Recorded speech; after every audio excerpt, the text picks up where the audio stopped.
Welcome to the Policy Studies Organization. This panel is The Global Forest Health Crisis, a Public Good Social Dilemma in Need of International Collective Action. And our speaker today is Geoffrey Williams. I would like to give the floor to Geoffrey. Okay, thank you for the introduction. My name is Jeff Williams.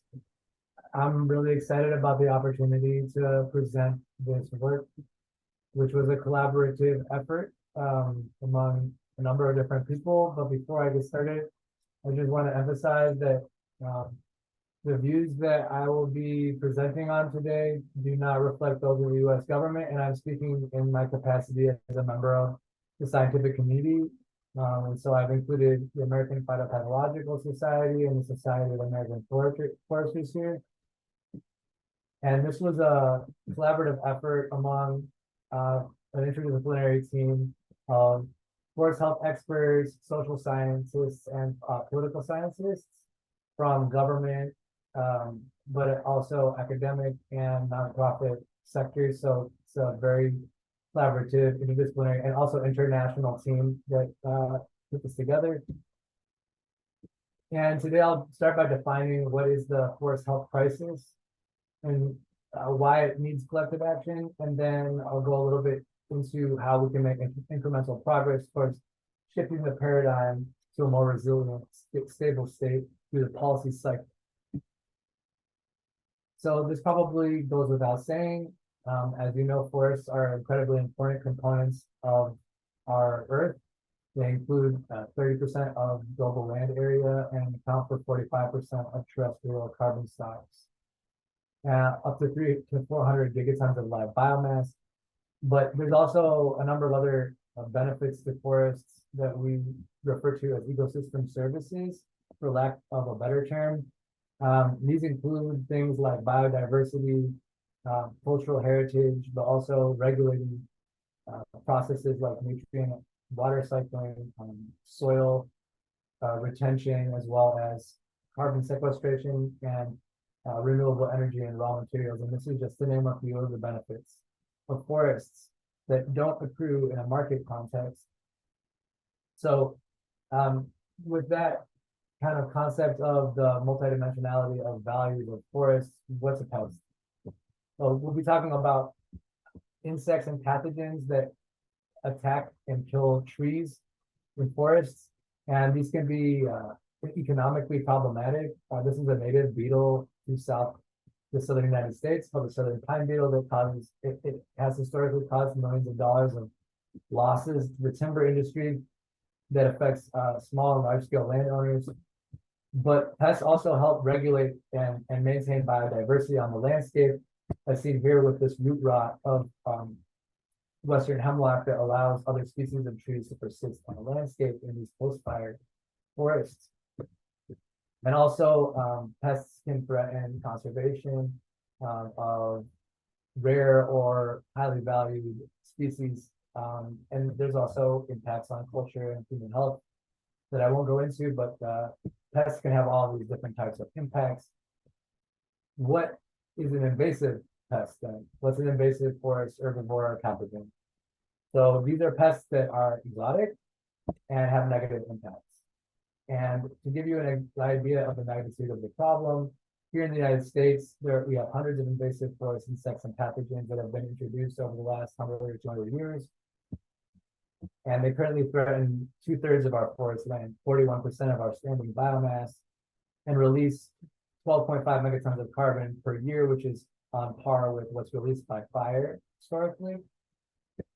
And some examples: laurel wilt, which was introduced to the southeast, killed all of the red bay trees, which are not well known, but pretty important, really interesting trees in the forest there, and then went on to really negatively impact the avocado industry in Florida. You may have heard of emerald ash borer. This is a beetle that was introduced to Detroit in the 90s and has since spread throughout the range of many species of ash trees, which are really important components of our forests, and just eliminated them from the landscape. And in Europe, just to show that this is a global problem. They have a similar problem with their ash trees, but in this case, it's a fungal pathogen that is killing them. So these are just some examples.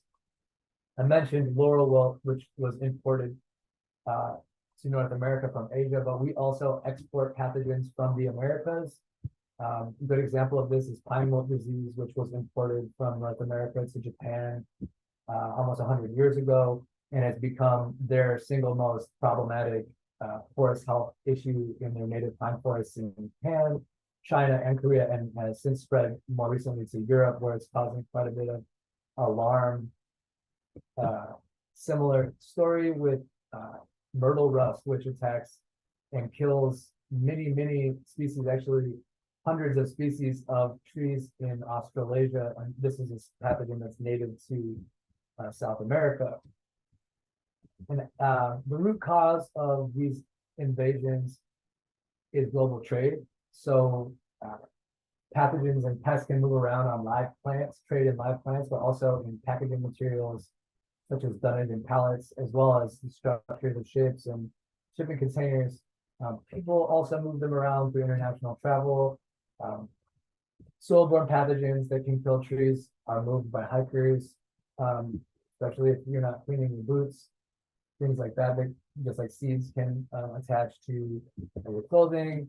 And we shouldn't discount the potential for researchers, even if they do take precautions for spreading pathogens around the world. So there's all these ways that we can move pathogens around, and as a result, there are over 75 known pathogens in North America that kill trees that are exotic to North America. These includes oak wilt, which is a really big problem in my state here in Michigan, and in a large part of the eastern United States, but also chestnut blight, which you may have heard of before, which drove American chestnut, which was formerly the predominant timber species in the eastern U.S. To near extinction. Similar story with white pine blister rust, especially in the western United States with white pines. Sudden oak death, which has been a big problem in oak systems in coastal Northern California and Oregon. Butternut canker has virtually eliminated the butternut, which is a relative of black walnut. And more recently, beech leaf disease, which is spreading and killing beech trees. So these are just a few examples of highly destructive invasive forest pathogens, but there are many more pathogens that may have less detectable impacts that we don't even have on this list yet. So why do these introduced organisms have the capacity to become so problematic and destructive in forests? And here I'll draw an analogy with COVID because it's a very similar process. Upon introduction of an organism to a new environment where it can be exposed to new hosts, there's always a potential that it could jump to a new host, especially if that host is related to its ancestral host. And this is what can happen with plant diseases and pests as well.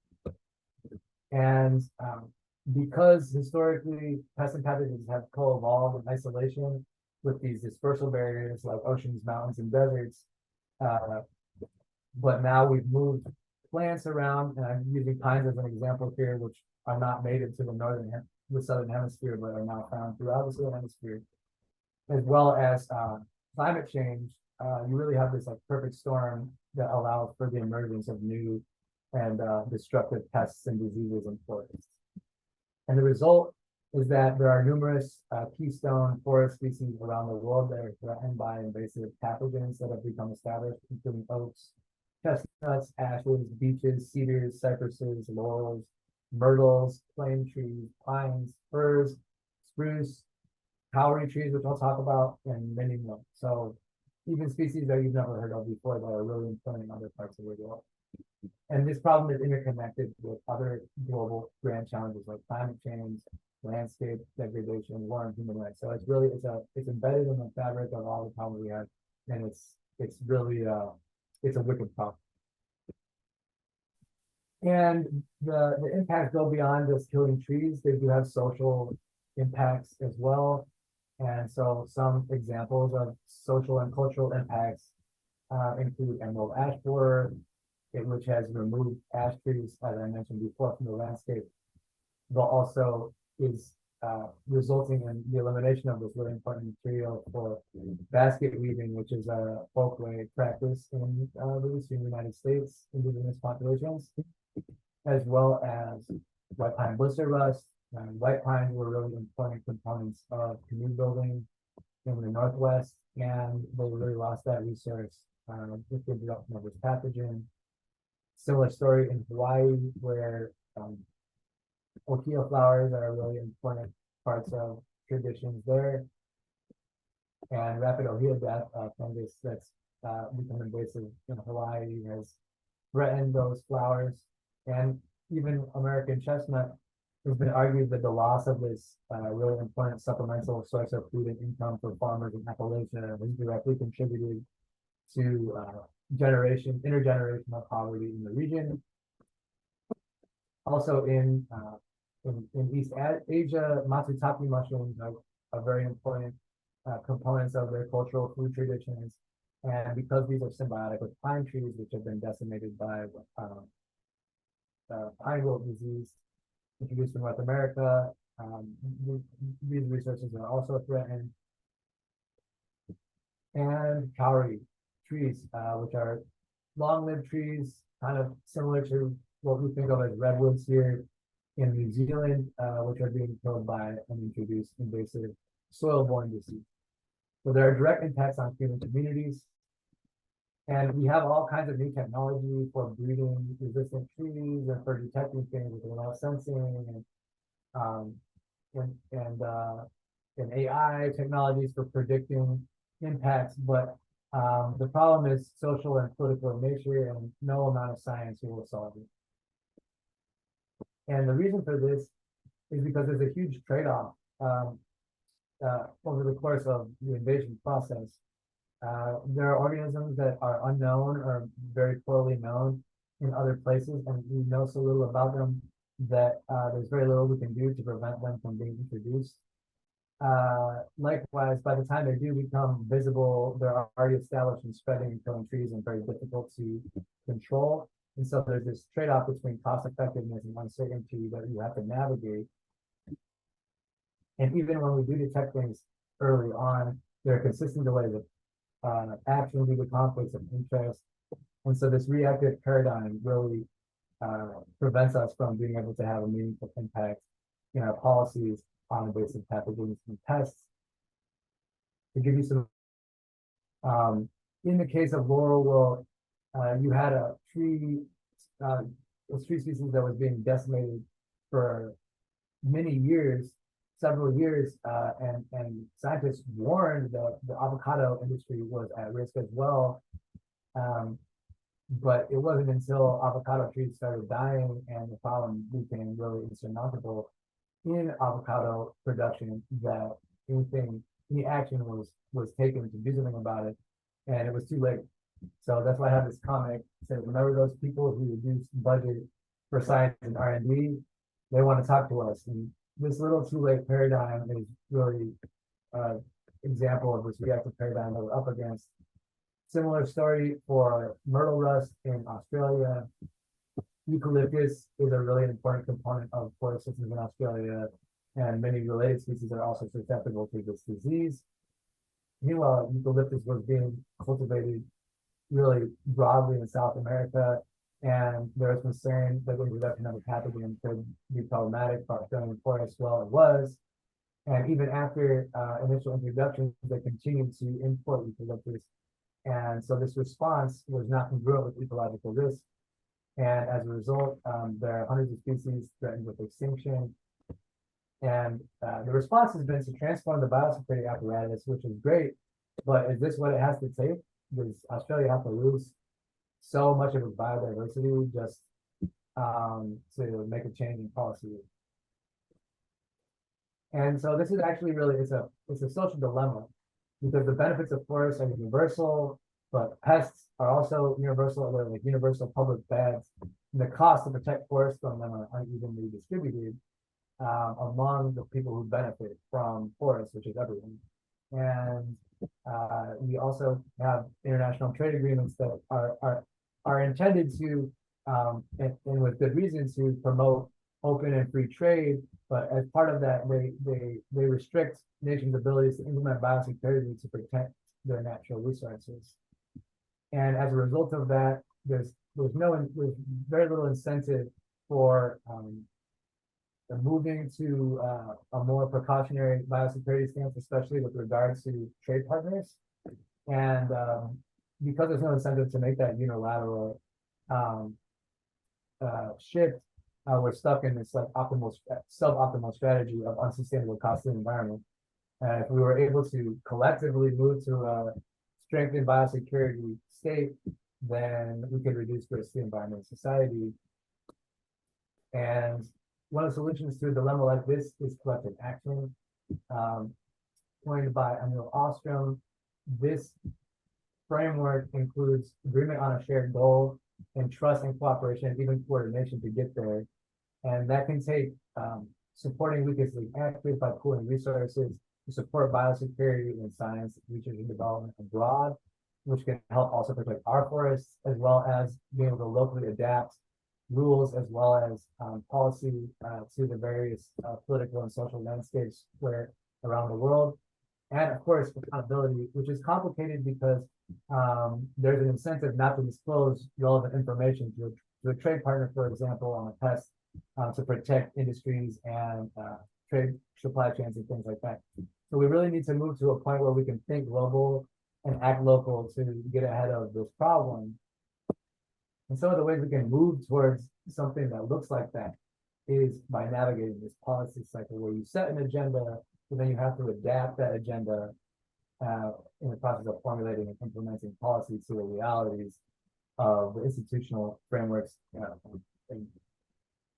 kind of restricts the solution space that you can ultimately achieve.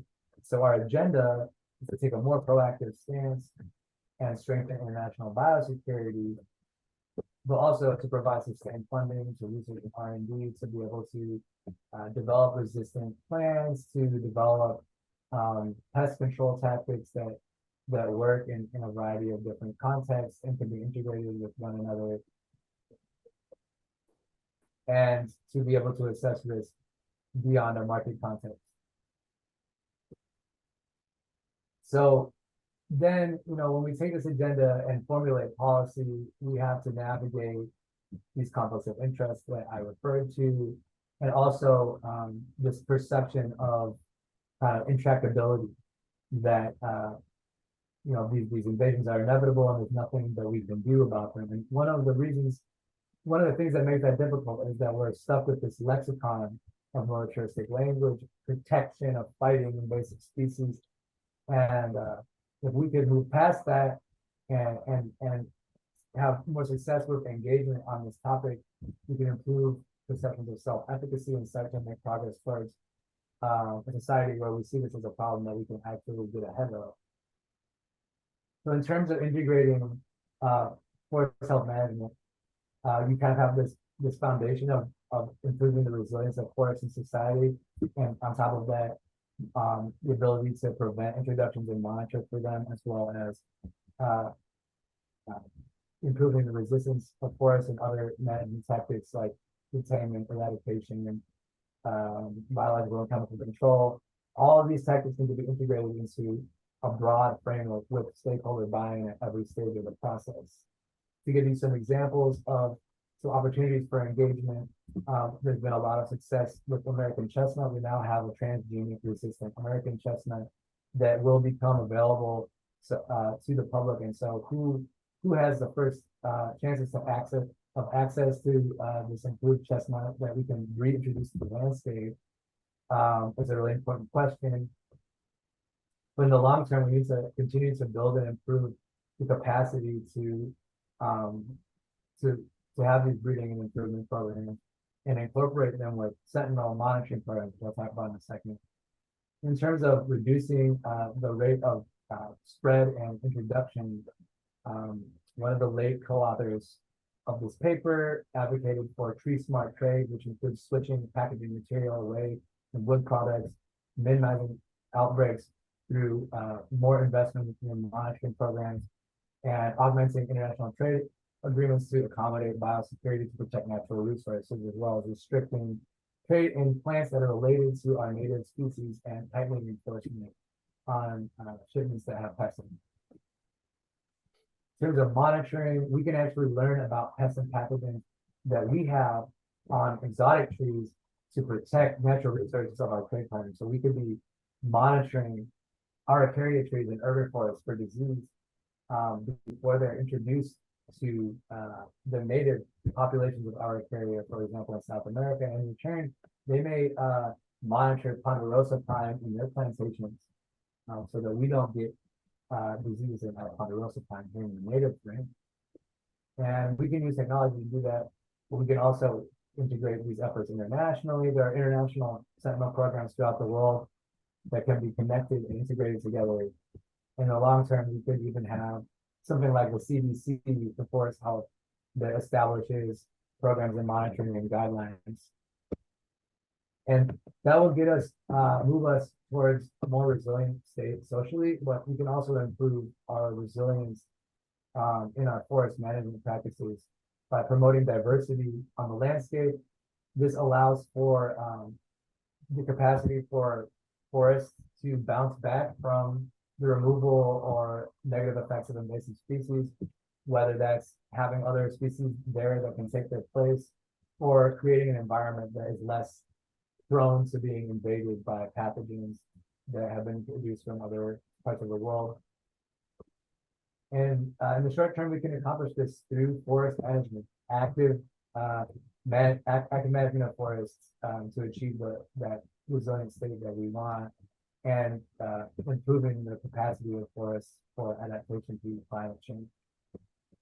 And this will also add to the resilience of society. And so the takeaway is that we're stuck in this alternative stable state of crisis where we have ineffective biosecurity governed by short-term economic interests, the degradation of natural systems, and accumulation of invasive pathogens that remove species from our forests, reduce their diversity, make them more susceptible to invasions, lead to the emergence of new and more problematic pathogens.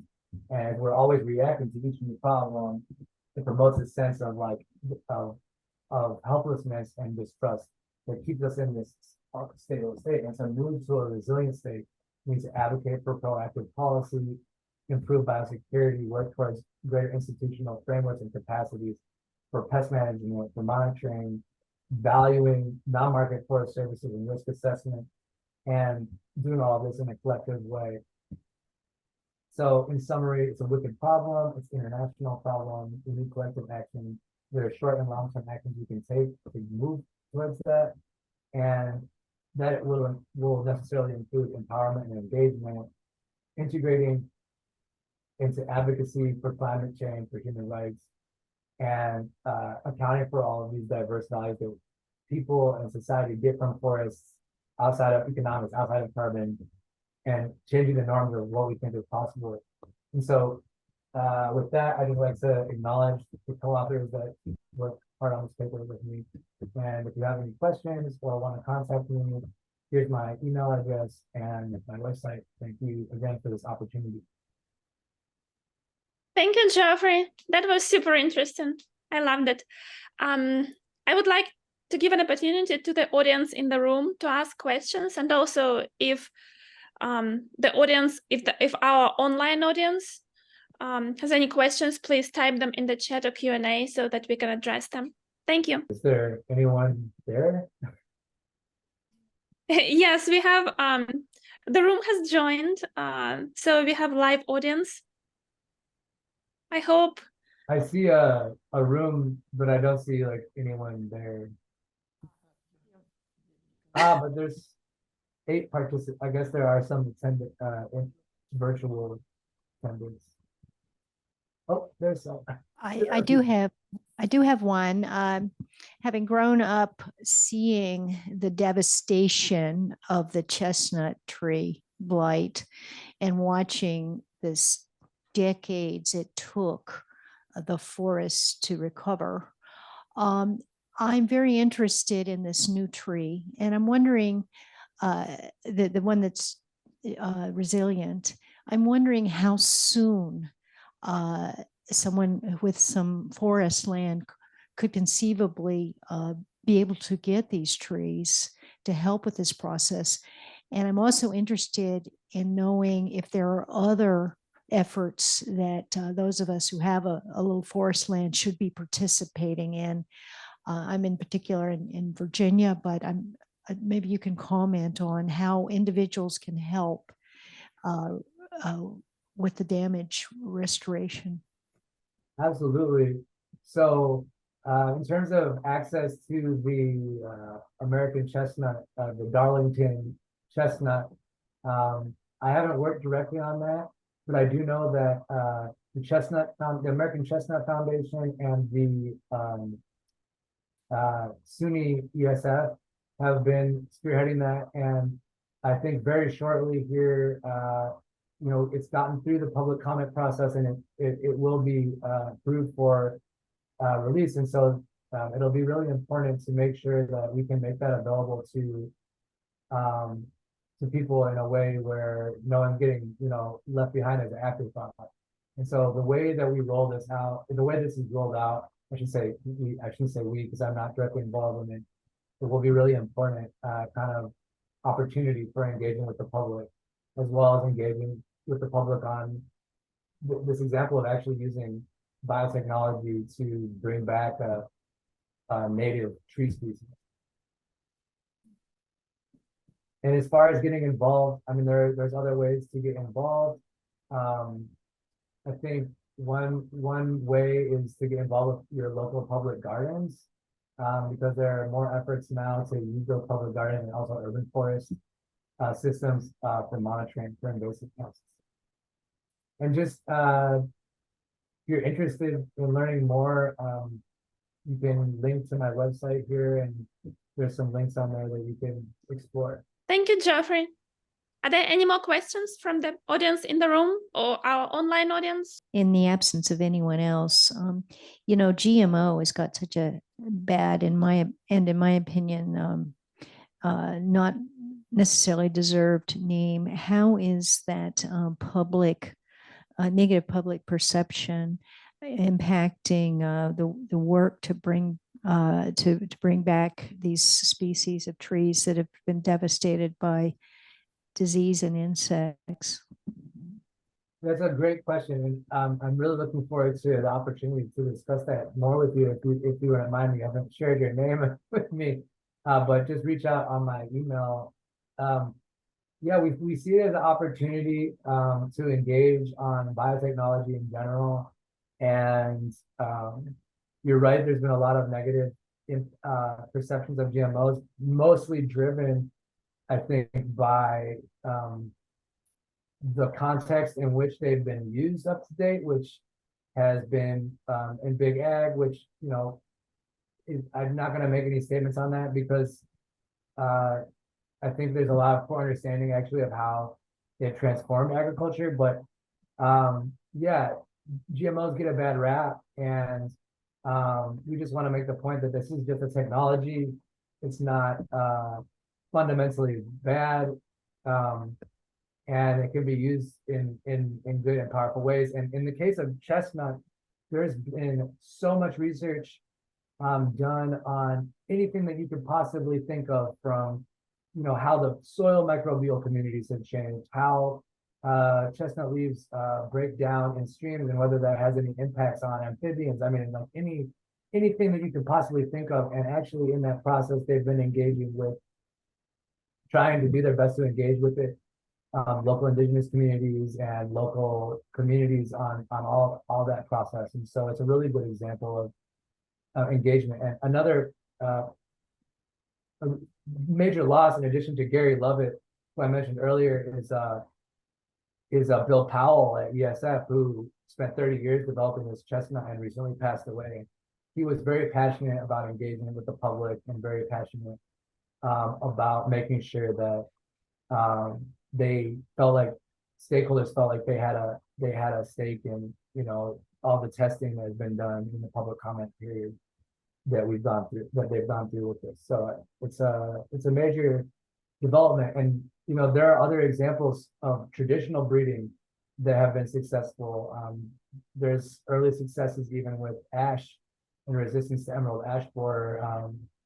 And the Forest Service has, for decades, funded research on resistance in white pine species, which has also been very successful. Port Orford cedar. So the list really goes on. And these are the types of things that the government has gotten involved in funding in the past. But interest can wane, and when there's no problem seen, it doesn't seem like a need to continue sometimes. And a really good example of that is that we actually had a rubber breeding program during World War II to breed resistant rubber to Hevea wool. But as soon as synthetic rubber came on the scene, without realizing we would still need natural rubber, that was abandoned, and it still hasn't been a resistant rubber that can actually be cultivated at scale in South America. So like there are all that was decades ago. So there's many examples of kind of the failure of institutions to commit long term to these issues. And actually there's been a decrease in the amount of, up until very recently, over time, there was a decrease in the amount of investment in forest health research in the government and in academia. But fortunately, we're seeing a little bit of a change in that. And so there's kind of a new influx of money going into forest genetics and forest health research. And that's a really great thing to see. And I hope that it continues. Thank you so much. Thank you, Geoffrey. And we are going to end this session because we have another session starting in this room. Thank you for a wonderful presentation, and thank you for the questions. Thank you so much for coming and asking questions. Feel free to reach out to me at my website or email. Bye-bye.